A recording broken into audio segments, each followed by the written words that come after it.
Joining me now is top Bellator featherweight contender Mads Burnell, who takes on Adam Borics here in a couple of weeks in St. Louis, St. Charles, Missouri area, somewhere there. First Bellator headliner. It's a big fight. It's a good one. It's 5 rounds. Mads, man, I know you've been waiting to get back in there for a while, so how excited are you to just be a couple of weeks away from stepping foot back in that cage? I'm super excited, and it's freaking cool that it's a main event too. So I can't wait to get in there and do my thing. Yeah, and for a top contender, I mean, as fans, we're like, for years, we've been saying Bellator has to do these 5-round title fight, non-title fight main events. They have to. For you, do you like that as well? Does it help, like, kind of craft you for that championship fight, or is it nicer for you to be like, man, I only have to prepare for like 15 hard minutes, just go in there and do my thing over the course of 3 rounds? Like you kind of prepare, whether it's like a 3-round or a 5-round, you kind of prepare the same. And I actually prefer a 5-rounder, so I'm pretty happy with that. And I think it's cool that Bellator is doing 5-round main event as well. So I'm happy with that. Yeah, and you had that great performance back in July in Inglewood against Emmanuel Sanchez. Was the thought just, I don't know how many months. I'm not a mathematician. What is it, 9 months or something in between fights? So was that just trying to get kind of that opponent that you could fight in some sort of title eliminator scenario? Was it waiting to see what happened with AJ McKee? I guess what was the long layoff? What was it due to? To be honest, I actually don't know, but for me, it don't feel like it's been that long since I fought Emmanuel last time. So everything happens for a reason, and now I got this banger of a fight ahead of me, and I can't wait. Yeah, it is a banger of a fight, and I think that you people have kind of finally realized how good you are too. You were kind of like the hidden secret. You dipped your feet in the UFC waters, and then you went to Cage Warriors. You kind of climbing up Bellator. Do you feel like with the way things went down in July with your great White Dave Chappelle post-fight press conference, do you feel like now you're kind of starting to get the respect that you deserve from fans? Do you feel it a little bit more? I feel it a little bit more, but it's mostly from like the hardcore fans. Yeah, usually, but I feel it a little bit more as well from the casuals. But it'll get bigger and bigger. Yeah, when you went back, we talked to you on fight night, but when you went back and kind of watched that Emmanuel fight, what was your overall assessment of it? I'm assuming you were pretty happy with it.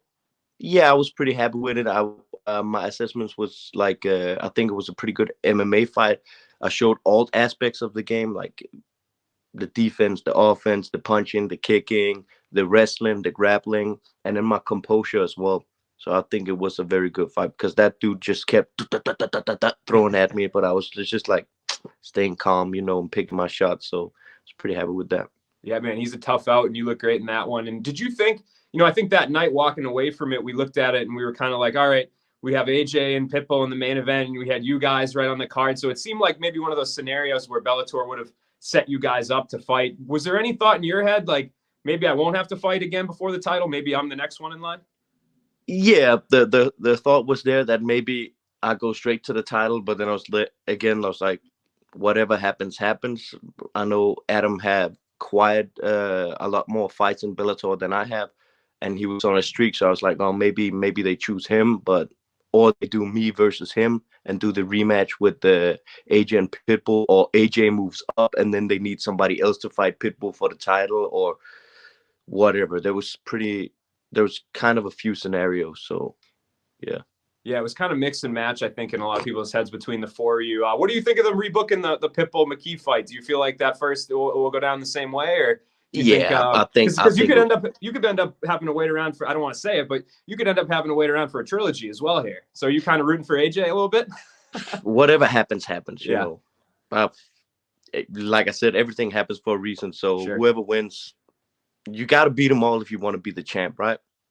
Yeah, no doubt, man. Absolutely. And we know for a fact, at least Bellator stated in the press release, that this fight is a title eliminator. So I think regardless of when you fight, if you were to win this, go on to fight for the title, you'll get the shot here. So do you feel those stakes at all when you go into a fight, when a promotion's coming out and saying that there's something like that on the line? Does it feel different, or can you not let that kind of affect your mindset?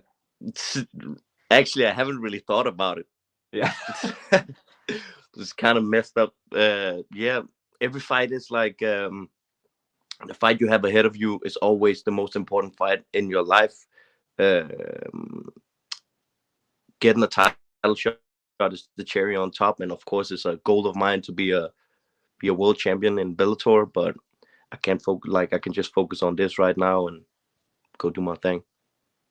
When you see yourself and you're kind of on these posters and you're getting these bigger fights, I know you're always focused on what's right in front of you. Like, I got to win this fight. And then when you win this fight, I got to win the next one. But do you ever take a step back and kind of look at your journey leading up to here? Because, I mean, you've been fighting at a high level in MMA since a young age. And I'm sure there were some ups, there were some downs. Did you ever get discouraged at all? Is there ever any sort of encouragement you find now that you've been able to, over time, always move in the right direction?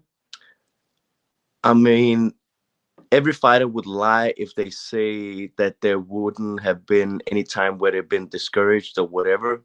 But that's part of what makes you a fighter. Even though you're discouraged or you're not motivated or whatever, you keep going, right? And actually, when I saw that I was the main event and I saw the poster, that actually made me like think back to when I started wrestling and when I started boxing, and like I've always imagined myself being a main event in America, and now I was finally here. And even when I was saying shit like that in school, people would be like, that's too unrealistic. Just get a normal job. It's like, no, I'm gonna do this. Wait and see, and blah blah blah. So now I'm here, and it's super cool, and it's something I'm really proud of, actually. And it's also something that I can, if there's just some boy or girl or whatever back home in little Denmark that is like watching it and see, okay, he can do it, then I can do it too. Then, kind of like to inspire the younger generation, like, go for your dreams. I think I lost you, but I got you back here. Yeah.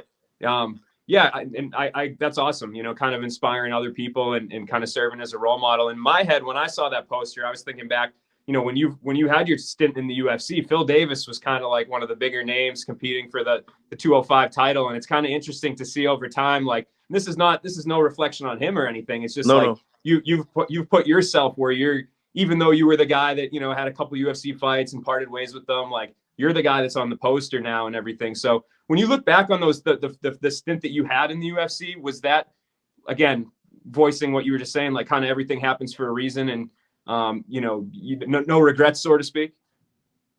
Which mean no regret in, like, no, I just meant in terms of your UFC stint. You had the 3 fights and everything, and, like, sure, things didn't go your way, but I guess does it make it easier, kind of reflecting on that time in your life, knowing that you got to the place that you were kind of trying to end up? This is just proof that everything happens for a reason, like, and you got to keep going, even though you get discouraged and things might not go your way. You got to keep going towards your goal and keep your mindset and focused on what you want, and do the hard work and have positive people around you, and go chase the opportunity, So this is just proof of that. Yeah, I love it, man. And talk to me about the matchup with Adam a little bit. You mentioned, he has a lot of Bellator fights. Obviously, a very difficult guy to beat. There's not been, I think, what does he have, 1 loss on his record? So how do you become number 2? How do you become the second guy to beat Adam Borics? Just going in and doing me. Yeah. Short and sweet. Boring ass answer. Hey, man, sometimes the truth is simple, right? Sometimes that's all that needs to be said. But I guess in your head, do you think that you're going to need those championship rounds, or do you foresee a scenario where it ends inside the distance? I don't know if I need him or won't need him. Like, if the opportunity is there to take a neck or a chin or whatever, I do that. If it's not there, I just keep working and be methodical and do my thing. And like records, records is like, how do you say it? Records is for the casuals. I like it. You know what I mean? If you look at Randy Couture's record, he's 16-11. You'll be like, that's a dog shit record. But then you look at who he fought, like, damn, okay, that's a sick record. And then you have dudes who's like, whatever, 20-0, whatever. You look into who they fought, it's like, man, he just fought cab drivers. So records don't mean shit. Yeah. I mean, Mark Hunt, I think, had like a 500 record, and he fought all sorts of UFC heavyweight champions. That's a great point. But man, we'll leave it at that. I appreciate your time, Mads. Good luck with everything. I'm excited. First main event for Bellator. First 5-round fight for Bellator. You're doing big things, man. Good luck with everything. My man, I appreciate it. And you have a good day, right?